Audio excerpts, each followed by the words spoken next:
प्रश्न आहे, महाराष्ट्रातली पोरगी सुरक्षित आहे का?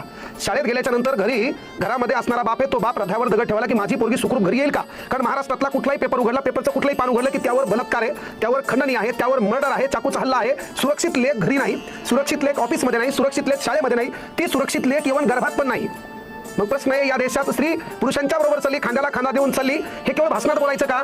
आणि म्हणून स्त्रियाच्या बाजूने कायदे कडक होणं काळाची गरज आहे. काल परवा एक महाराजाचा व्हिडिओ आला, अरे पोरगी 12 वर्षाची आहे, म्हणजे 8वीला पोरगी आहे, 14-12 वर्षाची पोरगी असताना तेव्हापासून तो बलात्कार करतो आणि तो संप्रदायाच्या गादीवर उभा राहून पुन्हा लोकांना ज्ञान पाजवतो. म्हणजे महाराष्ट्र चाललाय कोणीकडे? जोपर्यंत कायदे कडक होत नाही, आता याचा आरोपी आणखी सापडला नाही. सीसीटीव्ही पाण्यात आले, त्याच्यानंतर तो एरिया सीज करण्यात आला, त्याला काहीच होणार नाही. जोपर्यंत अशा हरामखोराची भर रस्त्यामध्ये धिंड काढणार नाही, जोपर्यंत अशा हरामखोरांना भर रस्त्यामध्ये त्यांच्याकडे इज्जत नावाची कन्सेप्ट शिल्लक राहिली नाही पाहिजे, तोपर्यंत वेगळ्या पद्धतीची शिक्षा तुम्ही करणार नाही, तोपर्यंत साला या हरामखोराच्या मनात लक्षात घ्या मुलीबद्दलचा आदर वाढणार नाही. त्याच्यानंतर गुन्ह्याबद्दलची जी शिक्षा आहे त्या शिक्षामुळे दहशत निर्माण झाली पाहिजे. आपण म्हणतो पलीकडल्या राष्ट्रात तेच बरं आहे रे, मुलीकडे बलात्कार करण्याचा विचार जरी केला तर डोळे काढले जातात. ती आपल्या देशात अन्य काळाची गरज